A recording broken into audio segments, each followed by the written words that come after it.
ইতিহাসক চূড়ান্ত উপেক্ষা নিশ্চিহ্ন কৰাৰ ষড়যন্ত্ৰ কছাৰী সাম্ৰাজ্যৰ অস্তিত্ব পুঁজিপতি বনিয়াৰ হাতোৰাত মৃত পাই ঐতিহাসিক ৰৌদুৱাৰ বিল প্ৰশাসনৰ নাকৰ তলতে কেনেকৈ ব্যক্তিগতকৰণ কৰা হ'ল নুমলীগড়ৰ ঐতিহাসিক ভূমি 120 বিঘাৰ ভূমিত বাকী ৰৈছেগৈ মাত্ৰ 25 বিঘা হেয়াও গ্ৰাস কৰাত উঠি পৰি লাগিছে মাটি খকুৱা একাংশ বনিয়া ইতিহাস জীয়াই ৰখাৰ স্বাৰ্থত এইবাৰ মাৰবান্ধি থিয় দিছে নুমলীগড়ৰ ৰাইজ কছাৰী সাম্ৰাজ্যৰ অস্তিত্ব সংৰক্ষণৰ বাবে ওলাই আহিল ঐতিহাসিক নুমলীগড়ৰ স্থানীয় ৰাইজ চৰকাৰ প্ৰশাসনৰ পৰিৱৰ্তে ফলক আৰি ঐতিহাসিক ক্ষেত্ৰ সংৰক্ষণৰ বাবে বদ্ধপৰিকৰ হ'ল নুমলীগড়ৰ স্থানীয় জনতা কোনো কাৰণতে মানি নলয় ৰৌদুৱাৰ বিলৰ ভূমিত বনিয়াৰ দখল যদি দীপৰ বিল শিলহাকু সংৰক্ষণ হ'ব পাৰে তেতিয়াহ'লে বুৰঞ্জীত উল্লেখিত নুমলীগড়ৰ ঐতিহাসিক ৰৌমাৰী বিল কিয় সংৰক্ষণ হ'ব নোৱাৰে প্ৰশাসন তথা চৰকাৰলৈ এই প্ৰশ্ন কৰে নুমলীগড়ৰ স্থানীয় ৰাইজে উল্লেখযোগ্য যে কছাৰী আৰু আহোম ৰাজত্বৰ বহু কিংবদন্তীৰে ভৰপূৰ ঐতিহাসিক নুমলীগড়ত আজি বিদ্যমান তাৰ স্বাক্ষৰ কিন্তু অতি পৰিতাপৰ বিষয় যে একাংশ কাণ্ডজ্ঞানহীন লোকৰ অবাধ বেদখল আৰু ধ্বংসযজ্ঞৰ ফলতে সম্প্ৰতি কিছু অংশহে ৰৈছেগৈ কছাৰী ৰাজকুমাৰী নুমলী কোঁৱৰীৰ স্মৃতি বিজড়িত নুমলীগড়ৰ লগতে ৰৌমাৰী বিল আৰু ইয়াৰ সৈতে সংলগ্ন জলাশয় সংশ্লিষ্ট বিভাগৰ চূড়ান্ত দায়িত্বহীনতা আৰু চৰকাৰ প্ৰশাসনৰ আওকনীয়া মনোভাৱৰ বাবে ক্ৰমাৎ নিশেষ হৈ গৈছে আহোম ৰাজত্বৰ লগতে কছাৰী ৰাজত্বৰ স্বাক্ষৰ বহন কৰি অহা তথা বুৰঞ্জীমূলক গৱেষণাৰ এইসমূহ সমল শেহতীয়াকৈ ৰৌদুৱাৰ বিলৰ ধাৰাবাহিক বেদখলক লৈ জাঙুৰ খাই উঠাৰ লগতে প্ৰতিবাদ মুখৰ হৈ পৰিছে নুমলীগড় অঞ্চল বাছি থকা ৰৌদুৱাৰ বিলৰ ভূমি সংৰক্ষণৰ লগতে অবৈধ বেদখল মুক্ত কৰাৰ দাবীৰে বোকাখাতৰ ৰাজচক্ৰ কাৰ্যালয়ত ৰাইজে স্মাৰকপত্ৰ প্ৰদান কৰাৰ পিছতেই যোৱা বুধবাৰে প্ৰশাসনে আহ্বান কৰে এক ৰাজহুৱা শুনানি পিছে ৰাজহুৱা শুনানিৰ সিদ্ধান্তক লৈ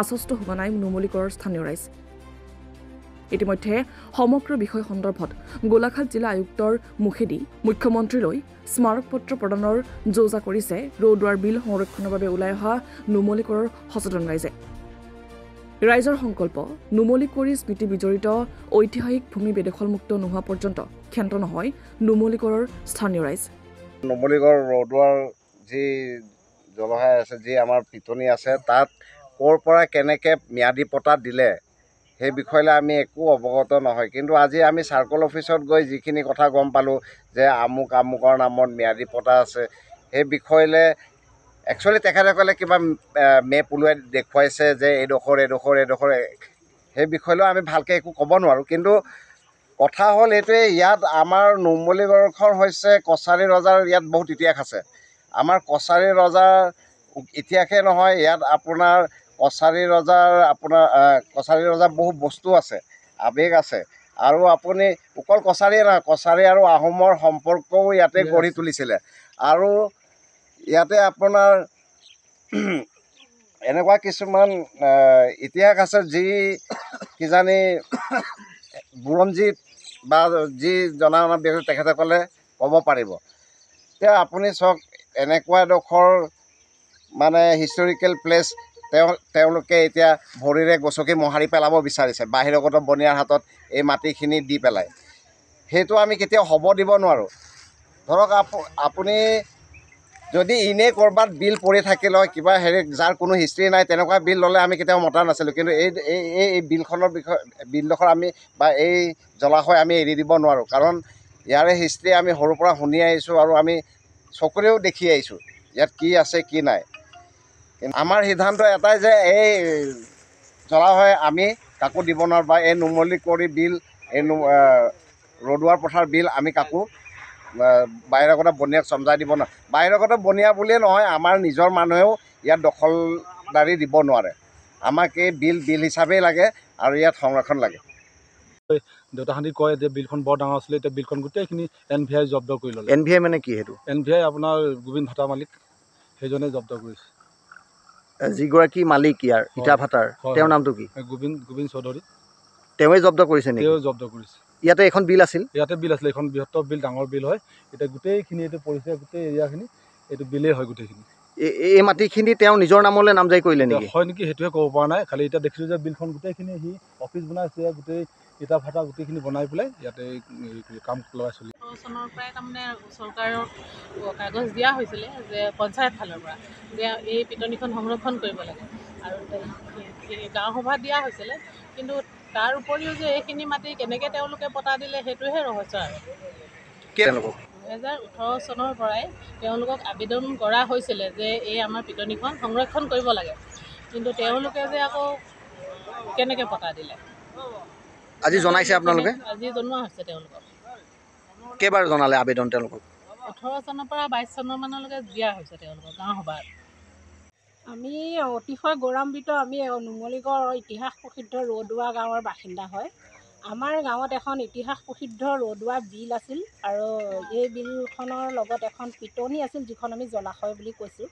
তাতে বিভিন্ন ধৰণৰ পশু পক্ষীও আছিলে, জীৱ জন্তু আছিলে। এতিয়া ধৰক এই পিটনিখন আমি আচলতে ইয়াৰ মাটিখিনি কোনে বিক্ৰী কৰিলে, কেনেকৈ কি হ'ল সেই বিষয়ে আমি একো নাজানো। হঠাৎ আমি সেইদিনাখন প্ৰায় এপুৰা সদৃশ মাটি তৰাণিখিনি কাটি দিলে। কাটি দিয়াৰ পিছত কিছুমান উদীয়মান যুৱকে আমাক খবৰ দিয়ে যে এনেকৈ, আমিতো গাঁৱৰ ভিতৰত থাকোঁ অলপ, গতিকে তেওঁলোকে যিসকলে হঠাতে নুমলীগড়ত হাজিৰা কৰি থকা, তেওঁলোকে আমাক জানিবলৈ দিয়ে যে তৰাণিখন সম্পূৰ্ণৰূপে কাটিছে। আৰু এই তৰাণিখনৰ পৰা আমাৰ বহাগ বিহুত তৰা গজালি, নল গজালি সংৰক্ষণ কৰে। গাঁৱত আমাৰ এটা পৰম্পৰা আছে তিতা ভাজি খোৱা, সেইটো আমাৰ ইয়াৰ পৰাই সংৰক্ষণ কৰে চবেই। গতিকে যেতিয়া আমাৰ ইয়াৰ পৰাই মাছ, পোনা, বিভিন্ন ধৰণৰ উৎপাদন হয়, আমি সেইখিনিৰ পৰা আমাৰ গাঁওবাসীও যথেষ্ট উপকৃত হয়। আৰু দ্বিতীয় কথা হ'ল, এতিয়া আমাৰ বাগানৰ যিখিনি পানী আৰু আমাৰ গাঁৱৰ যিখিনি পানী সম্পূৰ্ণৰূপে বেলেগলৈ ওলাই যোৱাৰ কোনো ৰাস্তা নাই। এই জলাশয়টোতে আহি সেই পানীখিনি পৰে। সেই পানীখিনি যেতিয়া ইয়াত এতিয়া আমি দেখিবলৈ পাইছোঁ যে পিটনিখন সম্পূৰ্ণৰূপে কাটিলে, তেতিয়া আমি ৰাইজ একত্ৰিত হ'লোঁ। একত্ৰিত হৈ আমি SDO অফিচলৈ গ'লোঁ। তাত এখন আমি আবেদন দিলোঁ। আবেদন দিয়াৰ পিছত তেওঁ আমাক শুনানিৰ কাৰণে মাতিলে। আজি আমি শুনানিৰ কাৰণে গৈছিলোঁ, কিন্তু তেওঁ যিখিনি আমাক জানিবলৈ দিলে সেই শুনানিত আমাৰ ৰাইজ সন্তুষ্ট নহয়। তেওঁলোকে কৈছে যে ইয়াত যিখিনি পতা হৈ গ'ল সম্পূৰ্ণৰূপে, সেইখিনি মানে এতিয়া এৰি নিদিয়ে। আমি এটা কথা বুজি নাপালোঁ যে আমি সংবিধানমতে এইটোৱে জানো যে জলাশয় কেতিয়াও পতা হ'ব নোৱাৰে। আজি যদি দীপৰ বিলখন সংৰক্ষণ হ'ব পাৰিছে, ৰৌদুৱাৰ নুমলীগড় ইতিহাসত নাম থকা ৰৌদুৱা বিল, মানে ৰৌমাৰী বিলখনেই এতিয়া ৰৌদুৱাৰ বিল হৈ আছে, সেই বিলখন কিয় সংৰক্ষণ কৰিব নোৱাৰিলে প্ৰশাসনে, সেইটো আমি নাজানো। কিন্তু আৰু এনেকুৱা সন্দেহ হয়, আজি এই ইমান ইতিহাস প্ৰসিদ্ধ ৰৌদুৱাৰ বিলখন কিয় বনিয়াৰ হাতলৈ বিক্ৰী হ'ল, ইয়াত কোন জড়িত হৈ আছে আমি সেইটোও নাজানো। গতিকে আমি প্ৰশাসনক আমি এটাই অনুৰোধ কৰিছোঁ, আৰু আমাৰ স্থানীয় বিধায়ক মহোদয়কো ইয়াতে আমি অনুৰোধ কৰিছোঁ যে ইয়াৰ উচিত ব্যৱস্থা কৰি আমাৰ এই সমূহ ৰাইজৰ যিটো ইতিহাস প্ৰসিদ্ধ পিটনি পুনৰ যাতে আমাক পিটনিলৈ পৰিণত কৰি ইয়াত এখন লাগে পক্ষী উদ্যান হিচাপে থাকক, আমাক এইটো প্ৰথম সংৰক্ষিত কৰি দিব লাগে। এইখিনিয়ে আমাৰ মানে অনুৰোধ। আপোনালোকক প্ৰশাসনে এইটো অৱগত কৰিছে নাই যে ইয়াতে ইতিহাস প্ৰসিদ্ধ ৰৌদুৱাৰ বিল আছিল, তেওঁলোকে মানি লৈছে নাই?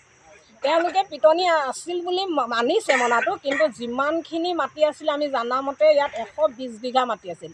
কিন্তু আজি যেতিয়া তেওঁলোকে আমাক মেপখন দেখুৱাই, মাত্ৰ 25 বিঘা মাটিৰহে তেওঁলোকে আমাক মেপখন দেখুৱাইছে। তথাপিতো বাইদেৱে এষাৰ কথা আমাক তথাপিতো অৱগত কৰিলে যে তেওঁলোকৰ তাৰ পৰা মানুহ আহিব, কোনোবা এদিন আমাক ৰাইজ একত্ৰিত কৰিব, তাৰ পৰা আমালৈ তেওঁলোকে কাগজ পঠিয়াব। সেইদিনাখন ৰাইজৰ সন্মুখত যিখন মেপ দেখুৱাব, সেইদিনাখনহে আমি শুদ্ধ উত্তৰটো পাম বুলি ভাবিছোঁ। আৰু এই কামটো কৰি SDO বাইদেউ যাতে আমাৰ সকলোকে মানে এই মাটিখিনি সংৰক্ষণ কৰাত সহায় কৰিব বুলিও আশা ৰাখিছোঁ। আৰু সেইদিনা আমি সম্পূৰ্ণৰূপে গম পাম প্ৰকৃত 120 বিঘা মাটিৰ বৰ্তমান আমাৰ হাতত কিমানখিনি মাটি বাচি আছে।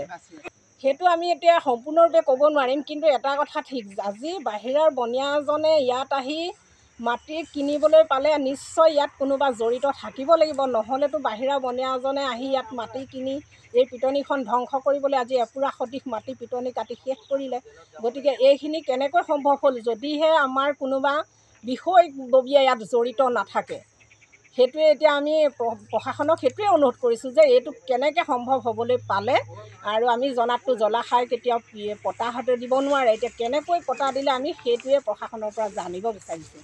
সিদ্ধান্ত এটাই, আমি যেতিয়ালৈকে এই সম্পূৰ্ণ মাটিৰ আলোচনাৰ মূল কাৰ্য আমি নাপাম, তেতিয়ালৈকে আমি এই সংগ্ৰামত লাগিয়ে থাকিম। সংগ্ৰাম বুলি নহয়, আমি কোনো হাই কাজিয়াৰ মাজলৈ যাব বিচৰা নাই। আমি নজনাখিনি আমি সকলোৱে আলোচনা কৰি কিমানখিনি আছিল, আৰু আমি বয়োজ্যেষ্ঠসকলৰ পৰাও জানিব বিচাৰিছোঁ। সেইদিনাখন ৰাজহুৱাভাৱে আমাৰ এখন গাঁৱত আলোচনাও হয়, তেওঁলোকে আমাক কয় কিমানখিনি মাটি আছিল, কেনেকুৱা আছিল পৰিৱেশবিলাক। কিন্তু সেই পৰিৱেশবিলাক এতিয়া কেনেকৈ বনিয়াৰ হাতলৈ গুচি গ'ল। এতিয়া বহুত দুখৰ, কোনোবাই হয়তো একঠা লৈ পিছলৈ বঢ়াই পিটনিৰ আধালৈকে সোমাই আহিছে। তেনেকৈ হ'লে মানে আজি দুদিনৰ পিছত দেখোন তেওঁলোকে গোটেই সম্পূৰ্ণ পিটনিখনেই গ্ৰাস কৰিব। গতিকে আমি চৰকাৰক এইটোৱে অনুৰোধ কৰিছোঁ যাতে এই পিটনিখন সংৰক্ষণ কৰাত তেওঁলোকে আমাক সহায় কৰে। পৰা মই এই ৰৌদুৱাৰ বিল জলাশয় পিটনি বিল মই দেখি আহিছোঁ। যেতিয়া মই বিলখনো দেখিছোঁ, যেতিয়া মই এইখন গাঁৱত 80 চনত বোৱাৰী হৈছোঁ, এতিয়া বিলখন যথেষ্ট আছে মই দেখিছোঁ। এতিয়া সেই বিলখন এতিয়া নাইকিয়া হৈ গ'লগৈ। কেতিয়াৰ পৰা ইয়াত আচলতে মানুহ বহিবলৈ আৰম্ভ কৰিছিলে বা এনেধৰণৰ ব্যৱসায়িক প্ৰতিষ্ঠান বহিছিলে? কেতিয়াৰ পৰা মানে এই 12 বছৰমান হ'লগৈ। তাৰপিছৰ পৰা ইয়াত 12 বছৰৰ পিছৰ পৰা এতিয়া পৰ্যায়ক্ৰমে তেনেকৈ মাটি বঢ়াই একঠা কিনি 2 কঠা বঢ়াইছে, 2 কঠা কিনি 4 কঠা বঢ়াইছে। কাৰ পৰা কিনিছে এইবিলাক? কাৰ পৰা কিনিছে কিন্তু আমি নাজানো। নজনাৰ কাৰণে আমি এই ভুক্তভোগী হৈছোঁ। আৰু ইয়ালৈ মণ্ডল SK বা এনেকৈ ৰাজহ চক্ৰ বিভাগৰ কোনোবা মানুহ অহা দেখিছেনে নাই? দেখা পোৱা নাই বাৰু। নাই দেখা পোৱা নাই, জনা নাই। সেইটো কাৰণে আমি জাগৃত হৈছোঁ। আমাৰ এই মাটিখিনি কোনে লৈছে, কোনে বিক্ৰী কৰিছে, কেনেকৈ ধৰণৰ লোকৰ মানুহে হাতত পাইছেহি এই পৰ্যায় মাটিখিনি। বোকাখাতৰ পৰা পল্লৱ হাজৰিকাৰ ৰিপৰ্ট, দ্য অপিনিয়ন।